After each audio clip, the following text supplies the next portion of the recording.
Good morning, everyone. Just the last few kids making their way down the stairs. We are continuing our series in Exodus 34. We're at the halfway point.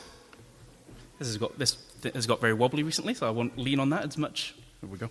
We're at our halfway point of exploring who Yahweh is. These verses from Exodus 34 that we've been going through, as a recap, is God passing before Moses and declaring, "This is who I am." And it is a radically different God to the way of the world or to the way of the other gods, both back then and now. So far, we have seen that God isn't just some cosmic energy floating around in space, but is personal and relational. He has a name, and it's Yahweh. We're invited into that personal relationship with God. Yes, it's a complicated relationship. We're talking about the creator of the world, the Lord and his majesty. It is right to fear and give him reverence, while at the same time he is our loving Father, who is full of compassion and grace. It's as a result of that compassion and grace that Yahweh is slow to anger. We've just been singing that. He does get angry when he looks at the sin and injustice of the world, but he doesn't go around throwing godly temper tantrums, because in his grace, he is slow to anger. So today, we are looking at the next part of Yahweh's nature, the fact he is abounding. That's a key word there, abounding in love and faithfulness. That means that even when we reject God in our actions and in our attitudes, sometimes willingly and blatantly, where we turn around and say, "I know this is wrong, but I'm going to do it anyway." Sometimes we reject God. I'll try that again. We reject God's guidance in our lives in ignorance or in the heat of the moment and passion, and it's only after the fact we kind of go, "Shouldn't have done that," or "Maybe I should have done that differently." But it doesn't matter.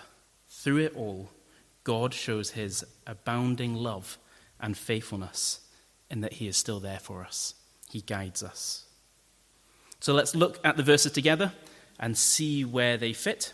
Swipe to Exodus 34, and we'll read it together. Verses 5 to 8. Then the Lord came down in a cloud and stood there with him, proclaiming his name, the Lord.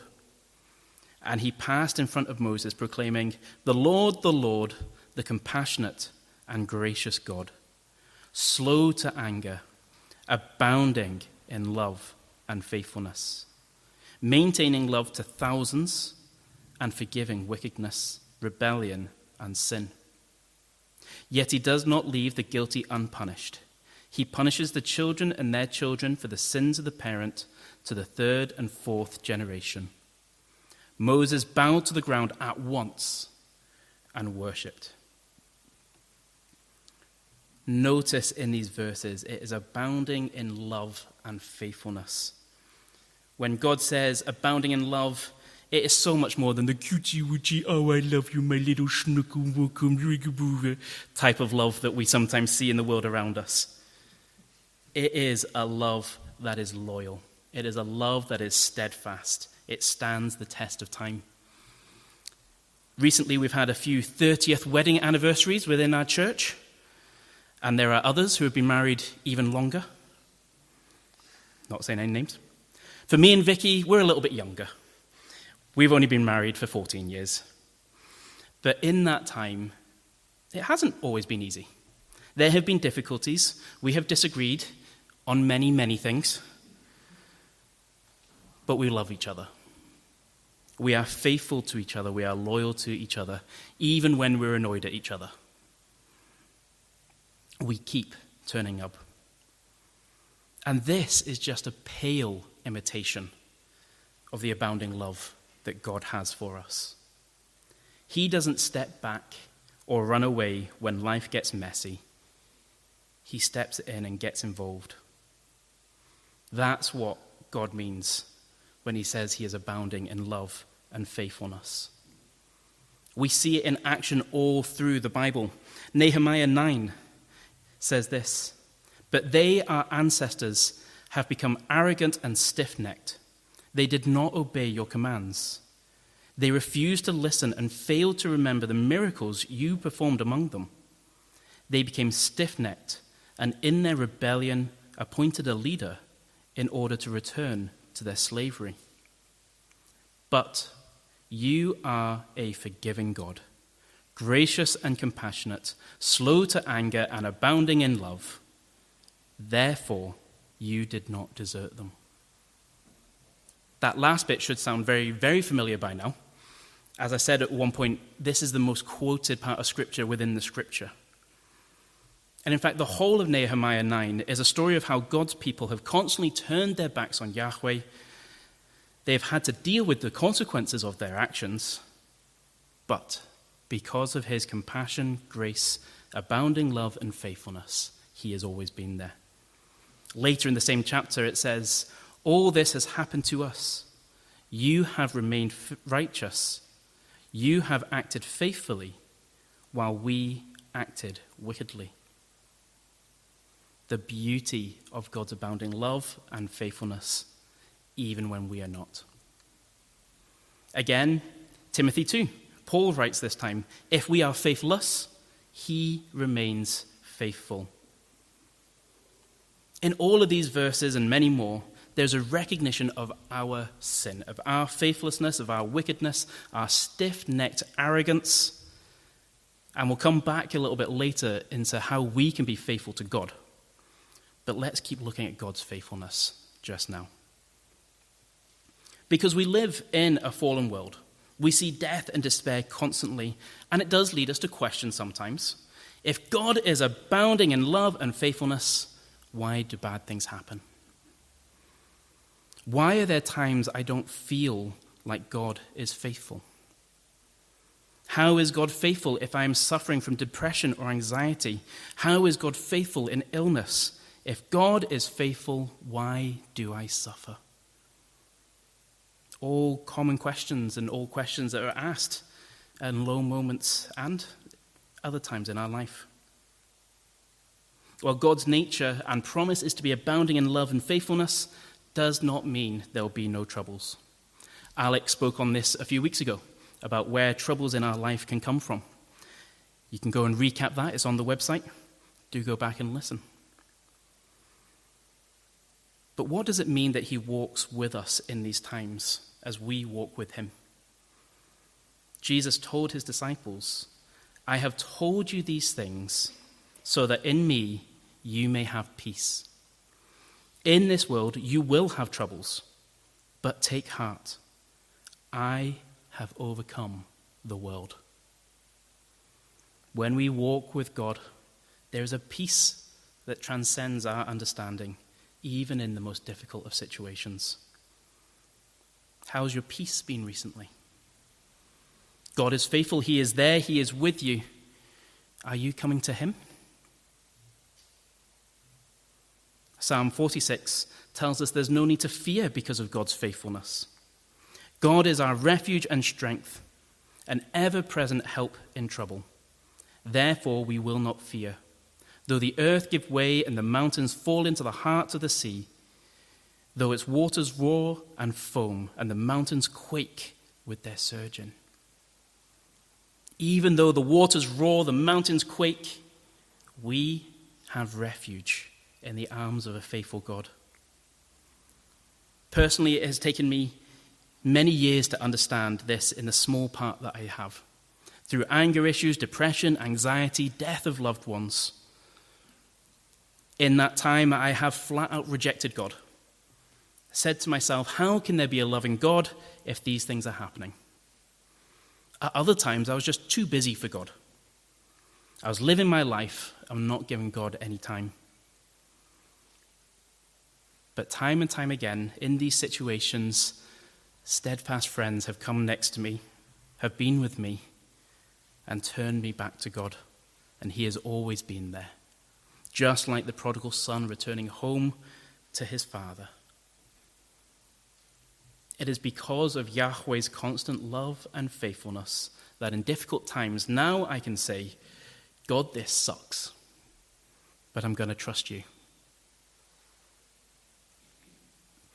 I was in the high school on Monday, and one of the questions I got this week was, why are you a Christian?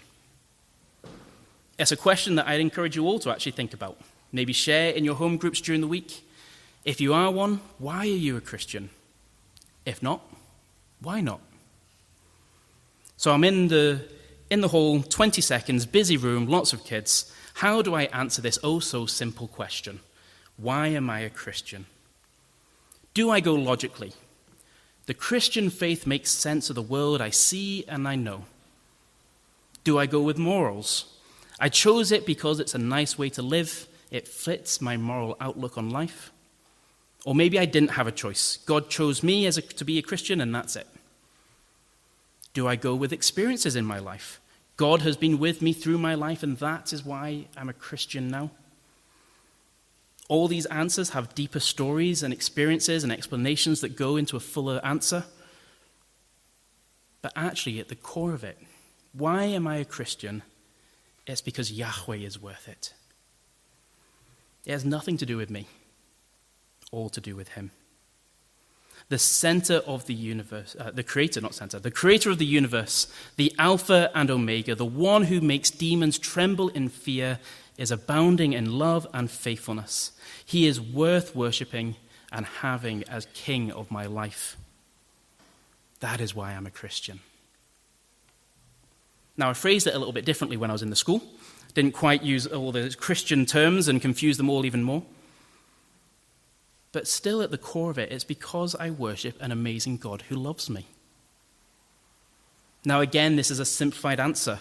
Why is God amazing? What does it mean that he loves me? What actions have shown that? What does it mean for me to worship God? These are all parts of a greater explanation, and we did chat about a few of them. But for now, let's actually turn to us. Let's turn to our nature. How do we stay faithful to God like he is faithful to us? We get so easily distracted by daft videos, 30 seconds or shorter. Work to do, houses to clean, children constantly yammering and wanting your attention. Spending time with God can get pushed aside so easily. Or maybe we're focused on the wrong things. What others think of us. Our need for the latest whatever. I definitely need to have that new jacket. I've got 5 perfectly good jackets, but I definitely need that new one. Or maybe it's... I got laughed at by Colin when I said that one. You feel? No, go on. Or maybe spending time with God. Well, I'll do that after I find out what happens in my TV programs. God gets pushed aside. In a world full of temptations and distractions, how do we not become complacent and indifferent to God? How do we break the pattern of just going through the motions where an outsider looking into our lives just see us trudging and complaining our way through our days, not living the full life of joy that Jesus spoke of when he said, I have come for you to have full life and life to the full? Or, as we saw in Nehemiah earlier, not become arrogant and stiff-necked. Well, a good place to start, you can re-listen to Colin's sermons recently on reflecting Jesus and not the world. Because when you're reflecting Jesus, you are putting God front and center of your life. That is what we need to do. Put God first. Now, this shows itself in a few different ways. By praising God, with or without music, lifting your eyes to God, praising who he is, what he has done, and what he is doing in your life. We are to give thanks to the Lord, for he is good. His love endures forever. Psalm 98 puts it this way: sing to the Lord a new song, for he has done marvelous things. His right hand and his holy arm have worked salvation for him. The Lord has made his salvation known and revealed his righteousness to the nations. He has remembered his love and his faithfulness to Israel. All the ends of the earth have seen the salvation of our God. Shout for joy to the Lord, all the earth. Burst into jubilant song with music. Make music to the Lord with the harp, with the harp and the sound of singing, with trumpets and blasts of ram horn. Shout for joy before the Lord the King. Let the seas resound and everything in it, the world and all who live in it. Let the rivers clap their hands. Let the mountains sing together for joy. Let them sing before the Lord, for he comes to judge the earth. He will judge the world in righteousness and the peoples with equity. We are to sing for joy to the Lord, to burst into jubilant songs, recognizing his majesty. Not to stand there like this, half asleep, going, what are we doing? We're to sing for joy. We need to pray, not just a shopping list of, I want this, I want this, I want this, and then add the magic words at the end. In Jesus' name, that means I get what I want.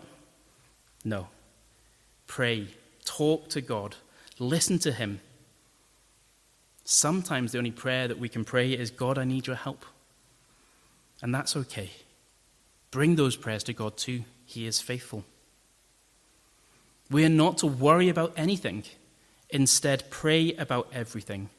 Tell God what you need and thank him for all that he has done. We need to study the word, study our Bibles. We've just been talking about Bibles going out into Malawi. And this is more than just a verse of the day on the app, but meditating on the word, just like Joshua was told to. He was told to keep the book of the law always on his lips, to meditate on it day and night, so that he may be careful to do everything written in it. Then he will be prosperous and successful. These things are hard to do. We've already talked about the distractions that happen. And so that's why we're told to keep with fellowship with one another. To let us consider how we spur each other on towards love and good deeds, not giving up meeting together, as some are in the habit of doing, but encouraging one another, and all the more as you see the day approaching. That's why we gather together today, on Sundays. That's why we have home groups each week, meeting with each other to spur each other on. We can meet with each other at other times and send each other messages to encourage each other. All these things help us focus our eyes on God. And as a result of focusing on God, we are being faithful to him. That is what sets the bedrock for our actions, for how we treat others, how we live. Without God at the center of it all of our actions are just moralistic niceties. Yeah, they're a good person. But actually, we are to put God front and center. Just like God is abounding in love and faithfulness to us, we need to look to him. So as we finish, know that God is abounding. It keeps going on in his love and faithfulness to you. No matter where you are at or what you have done, no matter how stressed you are with work, with finances, with kids, no matter how overwhelmed you are, God is there for you. There will still be time at the end if you need prayer. Come and pray. He walks with us and gives us peace, even in the most difficult of situations. He celebrates in our joy, and he walks with us in our despair. We are the ones that need to turn to him. And just as God is faithful, we are to be faithful to God as well, in every situation. There was a cheesy Christian TikTok song last year called Your Way's Better by Forrest Frank.